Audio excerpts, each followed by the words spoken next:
Sagip Kapaligiran, Pag-asang Pamayanan.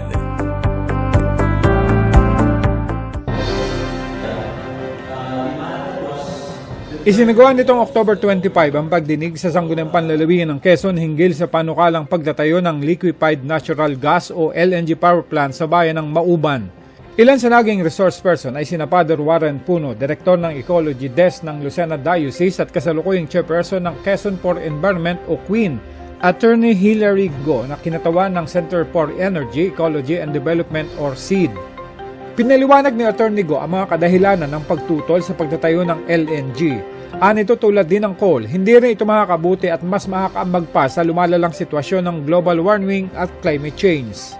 Ay naman kay Father Warren Puno, dapat dumaan sa proseso ng tamang konsultasyon sa pamayanan na dapat lahat ay involved at kasama sa proseso ng anumang proyekto lalo pa nga at makakasira sa kalikasan.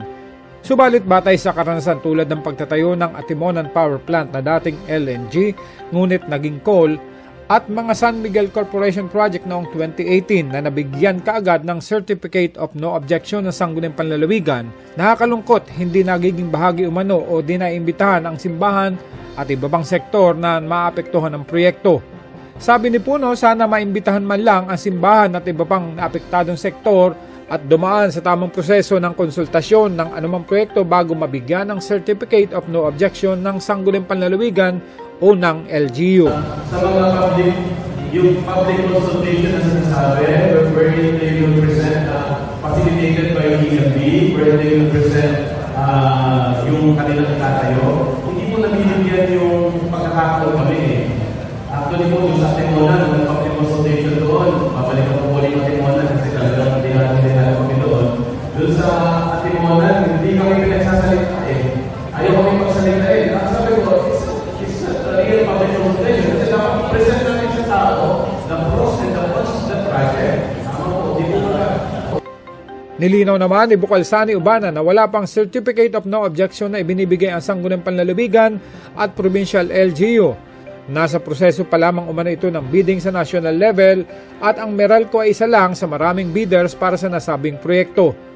Anya kung magkakaroon man ay agad nila itong ipapabatid. Ganon din sa lupon ng Likasyaman na pinamumunuan ni Bukal Claro Talaga Jr.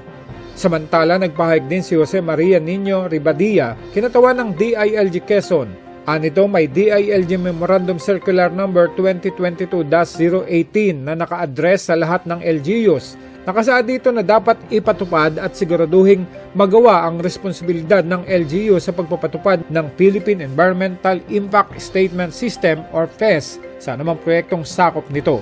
Mahalagang na isasama umano palagi ang aktibong partisipasyon ng mga mamamayan at lahat ng sektor na maapektuhan ng anumang isasagawa o panukalang proyekto. Sinisiguro naman ni Bukal Sani Ubana na kikilo sila at isasalang-alang ang nasabing batas dahil isa sa mandato umano ng kasalukuyang panglalawigang pamahalaan ang pagpapalakas ng pakikisa sa iba't ibang sektor ng lipunan. Ako si Randy Remontigue at ito ang Sagip Kapaligiran.